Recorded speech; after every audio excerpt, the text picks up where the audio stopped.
नमो तस्स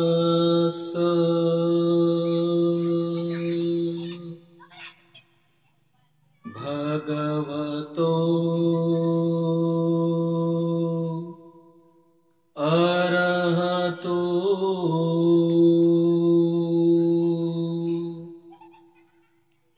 सम्मा संबुद्धस्स।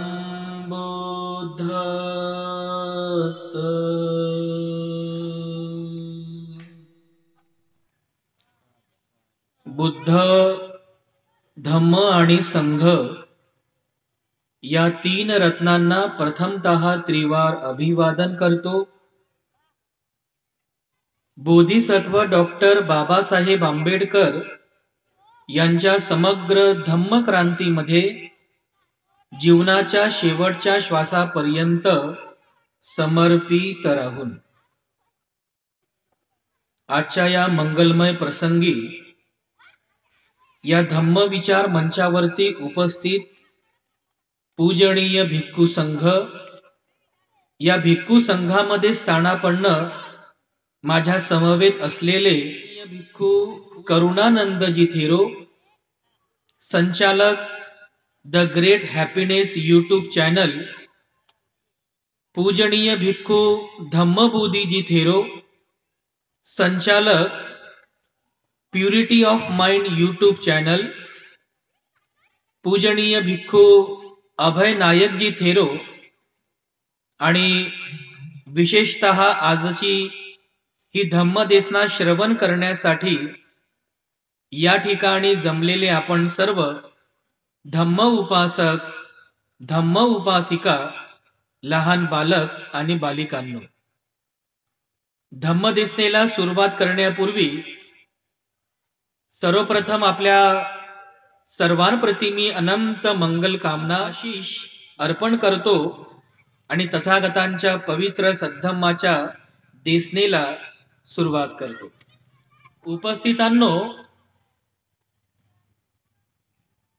विशेष करून मंगल कामना अर्पण करायची आहे त्या माता भगिनींप्रती की ज्यांनी संपर्क करून पुन्हा पुन्हा संपर्क करून हा कार्यक्रम या ठिकाणी नियोजित केला। मला वाटतं 1-2 दिवसांपूर्वी ठवरे कॉलनीला अशाच प्रकारच्या धम्मदेसनेचा कार्यक्रम झाला होता। त्या ठिकाणी काही माता भगिनी सुद्धा आल्या आणि त्यांनी आम्हाला विनंती केली की भंतेजी वेळातला वेळ काढून आमच्याकडे यावं। आम्ही जो ग्रंथ वाचन केलेला आहे या वर्षावासामध्ये, या ग्रंथ वाचनाचा समारोप आणि या समारोपीयाचा निमित्ताने आपल्या कल्याणकारी अशा सद्धम्माची देसना आम्हाला श्रवण करता यावी। तर बघा, आज आपल्या सर्वांच्या या पुण्य बलामुळे, श्रद्धा बलामुळे आजचा हा कार्यक्रम या ठिकाणी संपन्न होतो आहे। नागपूर या ठिकाणी प्रधानमंत्री आवास योजना तरोडी खुर्द मध्ये आपण हा आजचा धम्म संस्कार संपन्न करीत आहोत। धम्मदीप तेजोमय बहुउद्देशीय संस्था, महिला क्रांती ज्योती विचार मंच आणि जय भीम ब्रिगेड या सर्व सामाजिक संघटनेच्या पुढाकाराने आजचा कार्यक्रम संपन्न होत आहे। या सर्व सामाजिक संघटनांमध्ये कार्यरत असलेल्या सर्व उपासक उपासिकांप्रती मी पुनश्च एकदा मंगल कामना अर्पण करतो। बांधवांनो, आपण सर्व फार पुण्यवान आहात। विशेष करून नागपूरच्या लोकांना मी जास्त पुण्यवान समजतो। हे काही वेगळं सांगायची आवश्यकता नाहीये, कारण नागांची नागभूमी म्हणून संपूर्ण भारतामध्ये नागपूर शहर प्रसिद्ध आहे। जसं एकीकडे संत्रानगरी म्हणून प्रसिद्ध आहे, परंतु ऐतिहासिक दृष्ट्या नागपूर हे शहर नागांची नागभूमी म्हणून प्रसिद्ध आहे की ज्या नागवंशीय लोकांनी तथागतांच्या सद्धम्माचा प्रचार आणि प्रसार केला, तथागतांच्या सद्धम्माचं रक्षण केलं, हजारो वर्षांपर्यंत रक्षण केलं, त्या नागांच्या नागभूमीचे आपण सर्व नागरिक आहात। किती महान पुण्यवान आपण सर्व लोक आहात, कारण याच नागभूमीमध्ये बोधिसत्व डॉक्टर बाबासाहेब आंबेडकरांनी 14 ऑक्टोबर 1956 ला बौद्ध धम्माचा स्वीकार केला होता. या भारतामध्ये बौद्ध धम्माचं पुनर्जीवन केलं होतं. आणि बघा त्याच घटनेला मागील महिन्याचा 14 तारखेला म्हणजे 14 ऑक्टोबर 2023 ला 67 वर्ष पूर्ण झालेली आहेत. बरोबर आहे.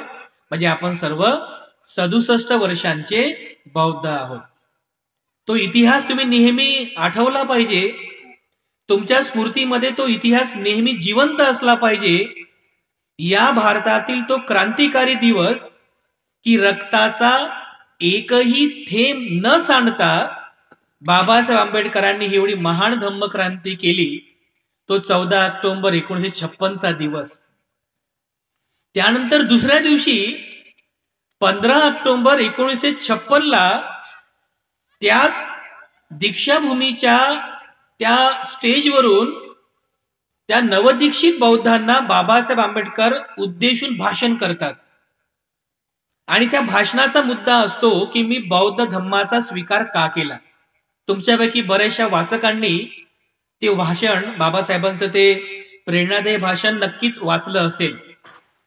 तर 15 ऑक्टोबर 1956 ला नागपूरच्या त्या स्टेजवरून त्या नवदीक्षित बौद्धांना उद्देशून डॉक्टर बाबासाहेब आंबेडकरांचं अत्यंत स्फूर्तिदायी प्रेरणादायी भाषण होतं.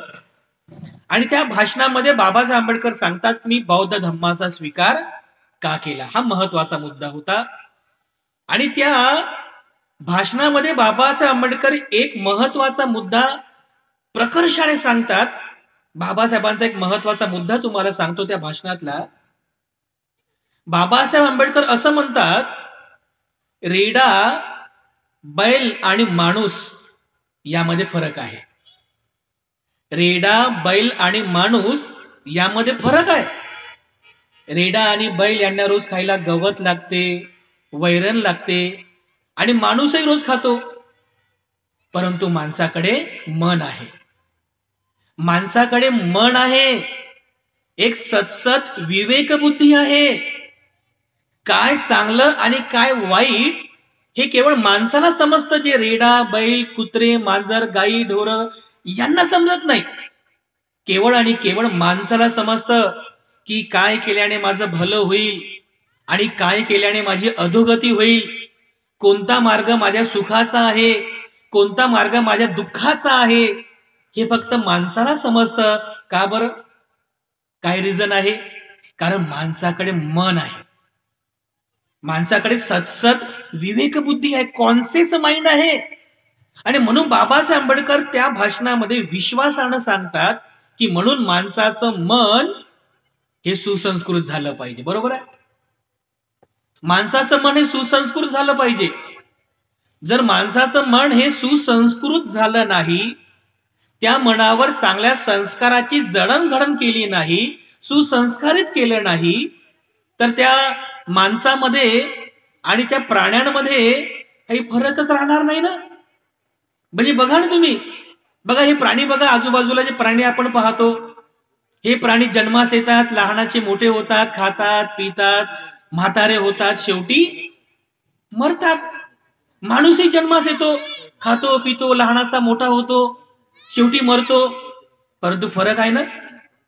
या पृथ्वीवर जन्मास येणाऱ्या लाखो जीव, जंतू, पशु प्राण्यांमध्ये आणि मनुष्य जन्मांमध्ये हा सर्वात मोठा फरक आहे, फंडामेंटल फरक आहे की ते म्हणजे या संपूर्ण मनुष्य म्हणजे या संपूर्ण प्राणी जगतामध्ये, या संपूर्ण जीवजंतूंमध्ये, या संपूर्ण जगतामध्ये केवळ मनुष्याचा जन्म हा सर्वश्रेष्ठ मानलेला आहे. कारण माणसाला या निसर्गाने सर्वोत्तम देणगी दिलेली आहे, गिफ्ट दिलेला आहे. ते गिफ्ट म्हणजे आपल्याला प्राप्त झालेलं आपलं मन. या मनाचा सदुपयोग करून आपण आपले मानवी जीवन सुखपूर्वक जगू शकतो. या मनाचा सदुपयोग करून आपण आपल्या या मानवी जीवनातील सर्व प्रकारच्या दुःखातून मुक्त होऊ शकतो. म्हणून मला तरी वाटतं की या मानवी जीवनाचं एकमेव आपलं ध्येय असलं पाहिजे, ते म्हणजे आपल्या मनाचा विकास करणं. बाबासाहेबांचा एक कोट तुम्हाला नक्कीच आठवत असेल, बुद्धीचा विकास करणं हे आपलं प्रथम कर्तव्य असलं पाहिजे, असं बाबासाहेब आंबेडकर सांगतात. बुद्धीचा विकास करणं, यालाच पर्यायी शब्द तुम्हाला सांगतो, मनाचा विकास करणं. मनाचा विकास करणं हा या मानवी जन्माचं प्रथम ध्येय असलं पाहिजे. कारण जोपर्यंत मनाचा विकास होणार नाही, म्हणजेच मनावर सुसंस्काराची जडणघडण होणार नाही, मनाचा विकास होणार नाही, तोपर्यंत या मानवी जीवनामध्ये सुख कसं प्राप्त होईल? कारण तुमचं सुख आणि तुमचं दुःख हे तुमच्या मनावरती डिपेंड आहे. तुम्ही किती पूजापाठ करता, तुम्ही किती जत्रा यात्रा करता, तुम्ही किती मेणबत्ती लावता, किती अगरबत्ती लावता, किती फुलं अर्पण करता, याच्यावरती तुमचं सुख अवलंबून नाहीये. याच्यावरती तुमचं सुख कदापि अवलंबून नाही आहे. ही तर फक्त प्राथमिकता आहे, ही फक्त औपचारिकता आहे पूजापाठ करणं. परंतु ज्याला खऱ्या अर्थाने सुख म्हणतात, ज्याला खरं आचरण म्हणतात, ते आहे मनाला सुसंस्कारित करणं. कारण मनावर तुमचं सुख आणि तुमचं दुःख अवलंबून आहे, इतर कशावर सुद्धा तुमचं सुख आणि दुःख अवलंबून नाहीये. जर एखादा प्रज्ञावान व्यक्ती असा विचार करतो की माझं सुख किंवा माझं दुःख याकरिता मीच कारणीभूत आहे, मीच जबाबदार आहे, जर मी वाईट मनाने बोलतो किंवा वाईट मनाने कार्य करतो, तर दुःख सुद्धा माझा पाठलाग तसंच करते, ज्याप्रमाणे बैलगाडीला जुंपलेल्या बैलांच्या पायांचा पाठलाग बैलगाडीची चाकं करतात. बरोबर आहे?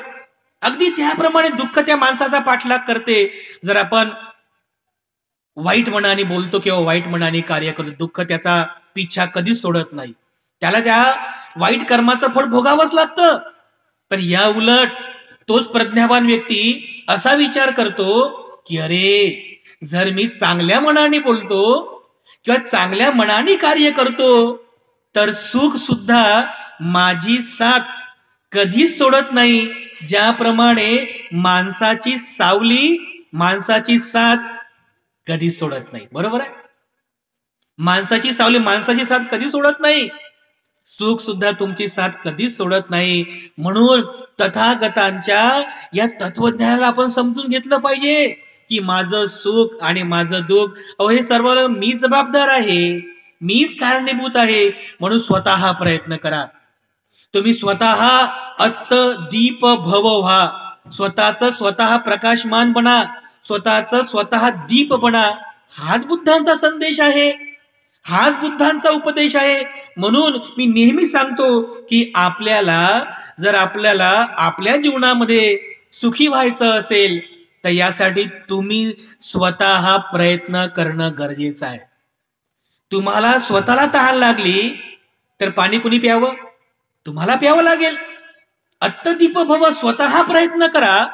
तुम्हाला भूक लागली तर तुम्हाला स्वतःला खावं लागेल. अत्तदीप भव, स्वतः प्रयत्न करा. तुम्हाला सुख पाहिजे, मग प्रयत्न कोणाला करावे लागतील? तुम्हाला करावे लागतील प्रयत्न. आणि मग प्रयत्न तर करायचे आहेत. आम्ही नेहमी सांगतो, नेहमी तुम्ही प्रवचनामध्ये ऐकता की मानवी जीवन सुखी करण्यासाठी, सुख प्राप्त करण्यासाठी तथागतांच्या सद्धम्माचं आचरण करा, तथागतांच्या धम्माचं आचरण करा, तथागतांच्या धम्माचं आचरण करा. अरे पण आचरण कसं करावं हे समजलं पाहिजे ना आपल्याला. तथागतांच्या या पवित्र अशा धम्माचं आचरण कसं करावं हेच लोकांना व्यवस्थितरित्या समजलेलं नाहीये.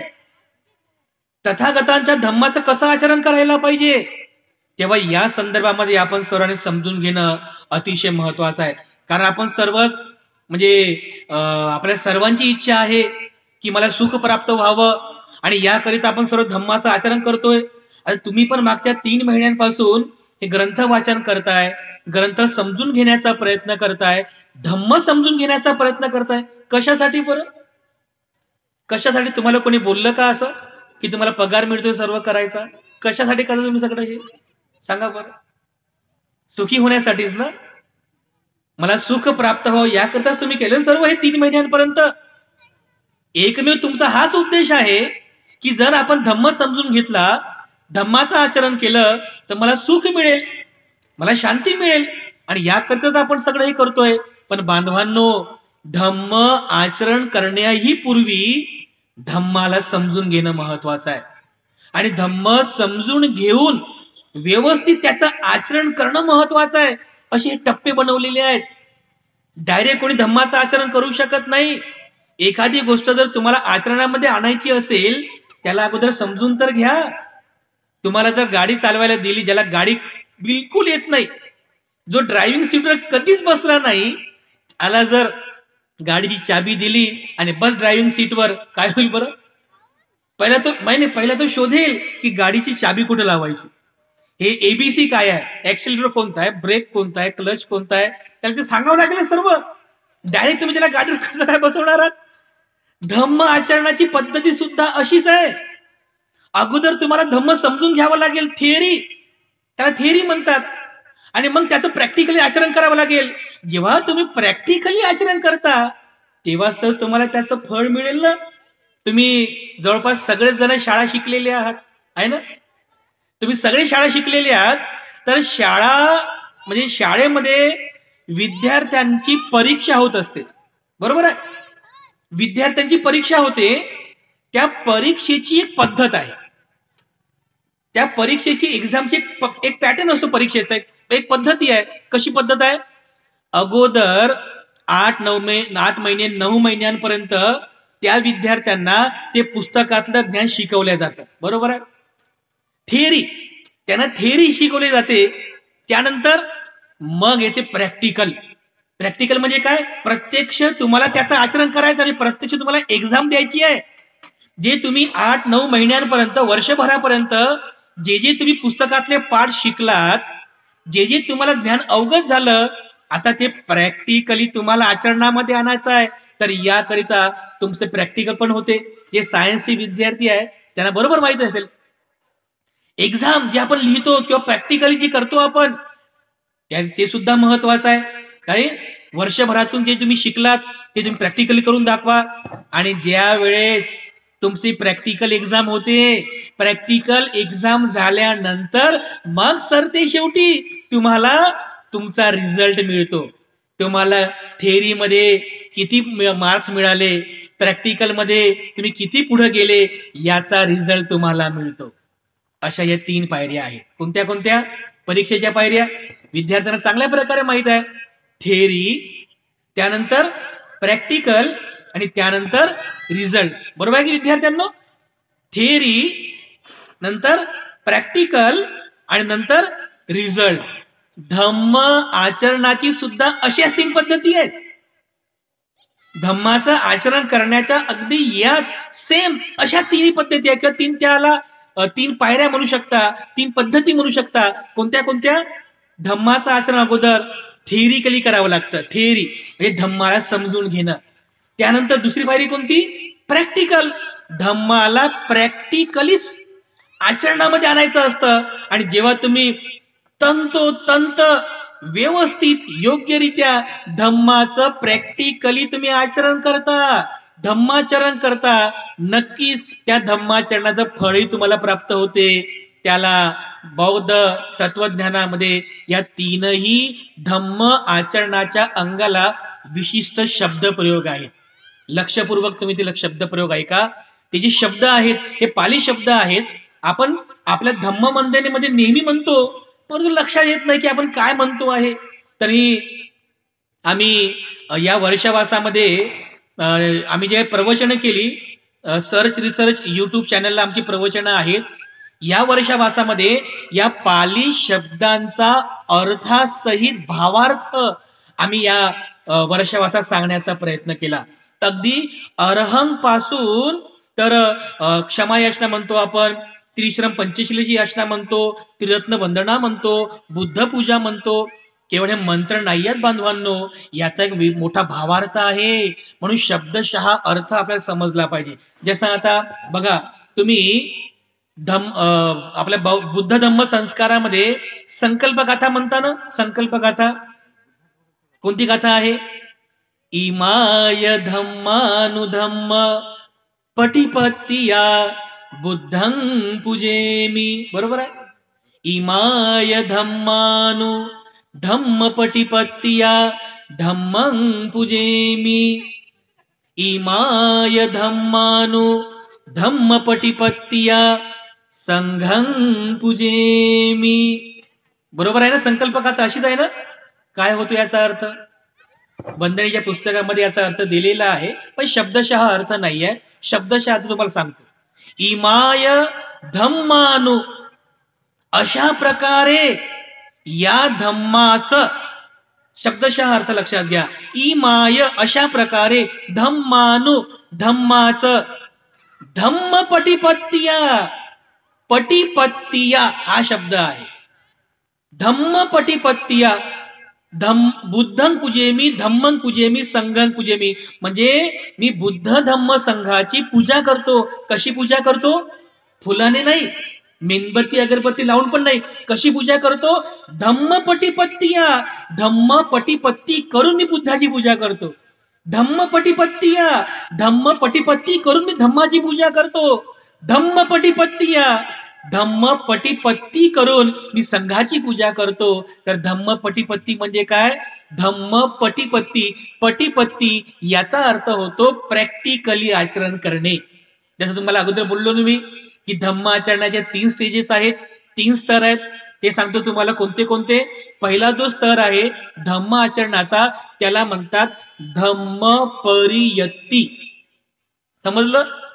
धम्म आचरणाची पहिली जी पायरी आहे त्याला म्हणतात धम्म परियत्ती. बघा, बऱ्याच नागपूरमध्ये पण बऱ्याच ठिकाणी परियत्ती धम्म संडे स्कूल वगैरे चालवतात ना, लहान लेकरांसाठी, लहान मुला धम्म समजून सांगण्यासाठी धम्म परियत्ती धम्म संडे स्कूल वगैरे चालवतात.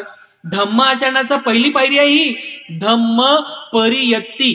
त्यानंतर धम्म आचरणाची दुसरी पायरी कोणती आहे? धम्म पटिपत्ती. आणि तिसरी पायरी कोणती आहे? धम्म पटिवेदन. समजलं कोणते कोणते आहेत? पहिली कोणती पायरी आहे? धम्म परियत्ती.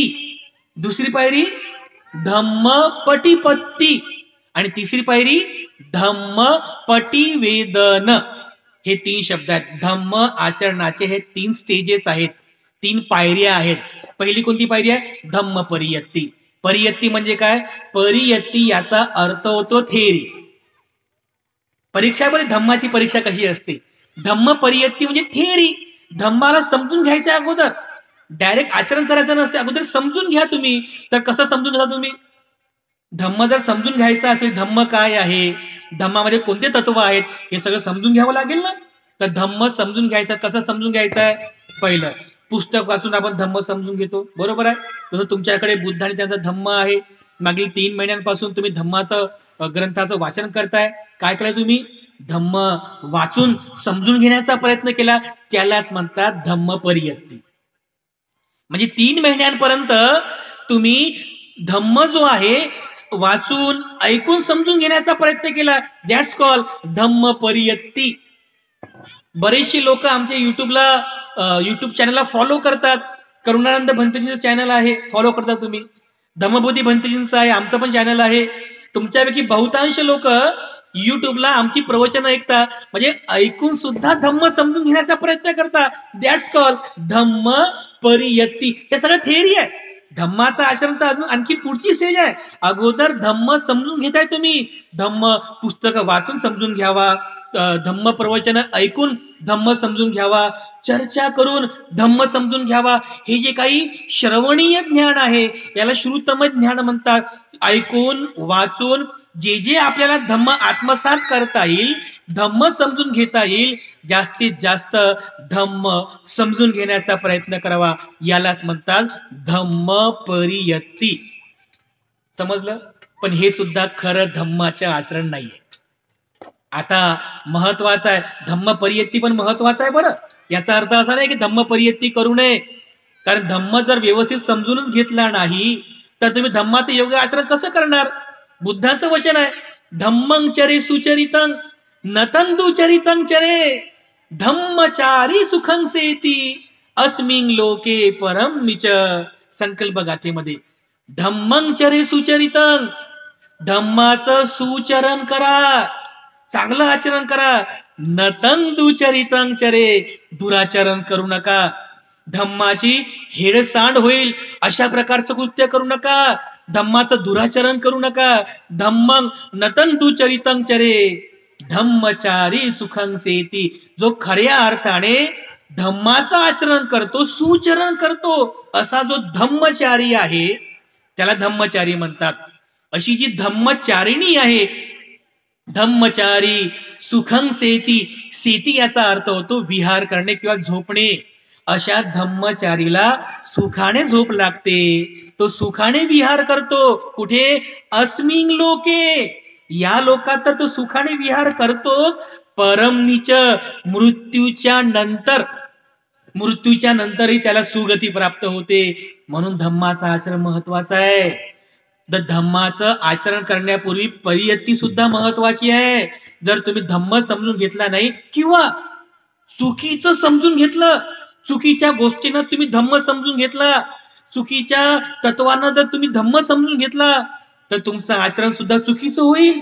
आणि चुकीचं आचरण केलं नतं दुचरितं चरे. बांधवांनो, चुकीचं आचरण करू नका, दुराचरण करू नका. म्हणून धम्म परियत्ती सुद्धा महत्वाचा आहे. मी विशेष करून त्या माता भगिनींचं खूप अभिनंदन करतो की आपल्या या परिसरामध्ये विहार नाही आहे. लोक म्हणतात ना विहार पाहिजे, विहार पाहिजे धम्म कार्य करण्यासाठी. बघा ना, या प्रधानमंत्री आवास या ठिकाणी तुम्हाला विहार उपलब्ध नाही आहे. दुसरी गोष्ट, मार्गदर्शन करण्यासाठी भिक्खू संघ उपलब्ध नाही आहे. पण तुम्ही हार मानली नाही. विहार नाही आहे, आम्हाला भिक्खू संघ नाही आहे, तुम्ही माघार घेतली नाही. तुम्ही तुमच्याच एका फ्लॅटला विहाराचं रूप दिलं, एका फ्लॅटला विहाराचं रूप दिलं आणि त्या ठिकाणी जमून ग्रंथ वाचन केलं. भिक्खू संघाची धम्मदेसना युट्यूबला ऐकली. 3 महिन्यांपर्यंत आपण परियत्ती करण्याचा प्रयत्न केला, धम्म समजून घेण्याचा प्रयत्न केला. आणि अशा पद्धतीने धम्म समजून घेतल्यानंतर ज्या वेळेस तुम्ही धम्माला प्रत्यक्ष आचरणामध्ये आणता, दॅट्स कॉल्ड प्रॅक्टिकल.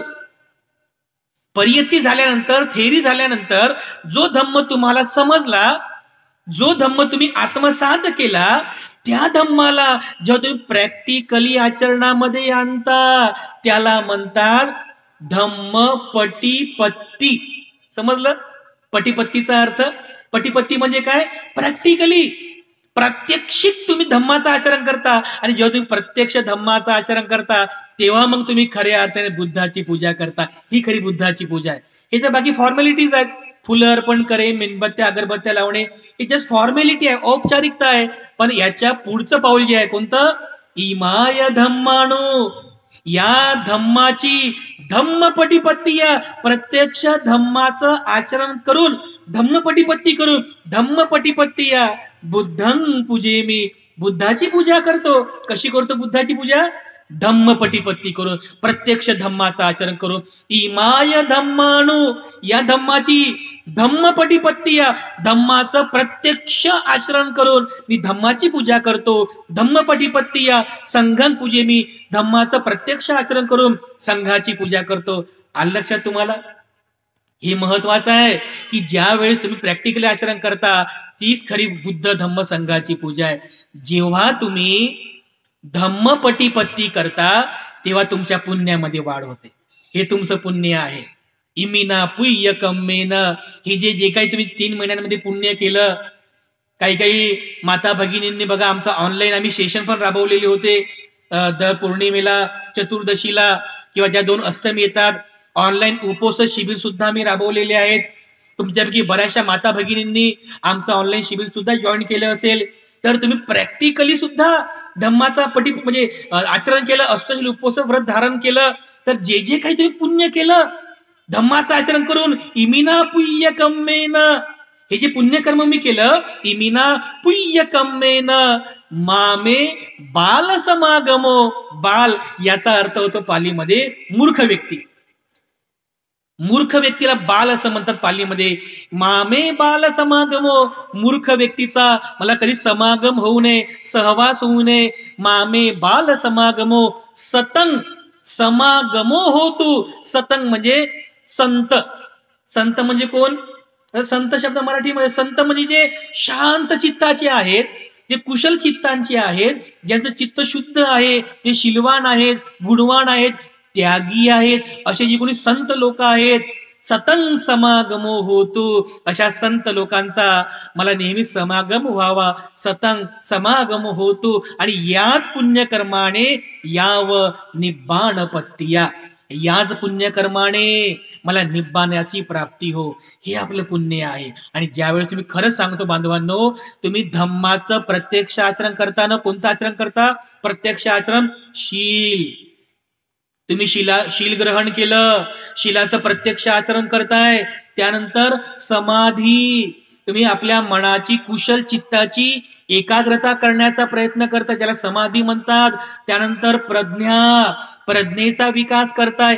हे खरं धम्माचं प्रॅक्टिकली आचरण आहे, ज्याला धम्मपटिपत्ती म्हणतात. शील, समाधी आणि प्रज्ञा हाच प्रॅक्टिकल मार्ग आहे, हाच धम्मपट्टीपत्तीचा मार्ग आहे. तर एक प्रज्ञावान व्यक्ती शीलाच्या मार्गाने जाऊन, समाधीच्या मार्गाने जाऊन, प्रज्ञेच्या मार्गाने जाऊन जेव्हा प्रत्यक्ष आचरण करतो, सद्धम्माचं प्रत्यक्ष आचरण करतो, त्यावेळेस त्याने केलेल्या धम्म आचरणाचं फळ मिळते. त्याच फळाला किंवा त्याच आउटपुटला पाली तत्वज्ञानामध्ये म्हणतात धम्म आचरणाची तिसरी पायरी धम्मपटिवेदन. समजलं? धम्मपटिवेदन तिसरी पायरी आहे, जी तुम्हाला प्राप्त करायची आहे. धम्मपटिवेदन म्हणजे काय? धम्माचं आचरण करून जे सुख तुम्हाला प्राप्त होते, धम्म मार्गातील जे फळ तुम्हाला प्राप्त होतात, त्याला म्हणतात धम्मपटिवेदन. आलं लक्षात? तिन्ही पायऱ्या लक्षात आल्या? कोणती कोणती? पहिली कोणती आहे? धम्म परियत्ती, म्हणजे थेरिकली धम्म समजून घेणे. त्यानंतर धम्म पटिपत्ती, धम्माचं प्रत्यक्ष शील समाधी प्रज्ञाचं प्रत्यक्ष आचरण करणे. आणि त्यानंतर धम्म पटिवेदन, धम्माचं आचरण करून जे आपल्याला सुख प्राप्त होते, फळ प्राप्त होते, त्यालाच म्हणतात धम्म पटिवेदन. बांधवांनो, हा धम्म असाच आहे. जो कोणी व्यक्ती धम्माचं आचरण करतो, विश्वासानं सांगतो, त्याला स्वतः भगवान बुद्ध विश्वासानं सांगतात, जो कोणी व्यक्ती या धम्माचं तंतोतंत आचरण करेल, बांधवांनो, नक्की त्याला धम्माचं फळ मिळेल. कारण धम्माचं आचरण वाया जात नाही, कधी वाया जात नाही. बघा, धम्माचं केलेलं आचरण कधी वाया जात नाही, कारण या धम्माचा सर्वोत्तम गुण भगवान बुद्ध सांगतात की हा धम्म ओपनेयिको आहे. ओपनेयिको म्हणजे काय? हा पाली शब्द आहे. तुम्ही धम्मवंदनेमध्ये म्हणता ना, ओपनेयिको पच्चतंग वेदितब्बो वियुहिती, हे शब्द फार महत्वाचे असतात. कारण या शब्दामध्ये धम्माची गुणवर्णन केलेले आहेत. ओपनेयिको धम्म आहे हा. का बरं ओपनेयिको म्हटलेला आहे? ओपनेयिको म्हणजे ओप म्हणजे वरची दिशा, पालीमध्ये ओप म्हणजे वरची दिशा, नेयिको म्हणजे नेणारा. धम्माचं जो कोणी आचरण करेल, तो धम्म त्या व्यक्तीला त्याच्या पुण्यकर्मामुळे तो धम्म त्याला नेहमी वरच्या दिशेने घेऊन जाईल. ओपनेयिको, कधी त्याला मागे आणणार नाही, नेहमी त्याचा विकासच होईल, त्याला पुढेच घेऊन जाईल, असा हा धम्म ओपनेयिको आहे. तर जो कोणी व्यक्ती धम्माचं आचरण करतो, नक्कीच त्याला त्याच्या पुण्यकर्मामुळे किमान श्रोतापन्न फळ प्राप्त होईल, किमान सकृदागामी फळ प्राप्त होईल, किमान त्याला अनागामी फळ प्राप्त होईल. आणि खूप चांगलं जर आचरण केलं, त्याचे जर पुण्य असेल, तर नक्कीच त्याच्या धम्म आचरणामुळे, त्याच्या त्या अनंत पारमी बलामुळे, त्याच्या पुण्यकर्मामुळे तो याच जीवनामध्ये अरहंत फळाला प्राप्त होईल, ज्याला आपण निब्बाणाचं फळ असं म्हणतो. हे सर्व फळ आहेत, यालाच धम्म आचरणाचं पटिवेदन धम्म फळ असं म्हणतात. म्हणून बांधवांनो, आपल्याला हा धम्म खूप चांगल्या प्रकारे समजून घ्यायचा आहे, खूप चांगल्या प्रकारे धम्माचं आचरण करायचं आहे. त्यामधून तुम्हाला धम्माचं खूप सुखाचं फळ प्राप्त होईल.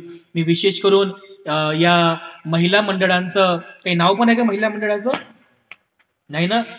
तर ज्यांनी मागच्या या 3 महिन्यांच्या वर्षावासामध्ये आपल्या एका फ्लॅटला विहाराचं रूप दिलं आणि बुद्ध आणि त्यांचा धम्म या ग्रंथाचं त्यांनी वाचन केलं. नक्कीच जे परियत्ती, धम्म परियत्ती आपण 3 महिन्यांपर्यंत केलेला आहे, धम्म समजून घेण्याचा प्रयत्न केलेला आहे. बांधवांनो, जीवनाच्या अंतिम समयापर्यंत धम्माचं खूप चांगलं आचरण करा. धम्माचं खूप चांगलं आचरण कराल, नक्कीच तुम्हाला धम्माचं हे सुखाचं फळ प्राप्त होईल. तर मी पुनश्च एकदा आपल्या सर्वांप्रती अनंत मंगल कामना अर्पण करतो. विशेष करून माता भगिनींप्रती, की विहार नसताना, भिक्खू संघ उपलब्ध नसताना आपण स्वतः पुढाकार घेऊन धम्म समजून घेण्याचा प्रयत्न केला आणि धम्माचं आचरण पण केलं, तर नक्कीच आपल्या सर्वांना धम्म आचरणाचं नक्कीच सुख प्राप्त होईल. तर आपल्या सर्वांप्रती मी पुनश्च एकदा अनंत मंगल कामना अर्पण करतो. सर्व उपासक उपासिका संघ आणि त्या सर्व सामाजिक संघटना की ज्यांच्या पुढाकारामुळे आजचा हा कार्यक्रम होतो आहे, आपल्या सर्वांप्रती ही पुनश्च एकदा मंगल कामना अर्पण करतो. बांधवांनो, धम्म परियत्ती करावं, धम्म पटीपत्ती सुद्धा करावं. नक्कीच धम्म पटिविजन मधून आपल्या सर्वांना धम्माचं सुखाचं फळ प्राप्त होईल. सर्वांचं जीवन सुखी हो, सर्वांचं मंगल हो, सर्वांचं मंगल हो, सर्वांचं मंगल हो.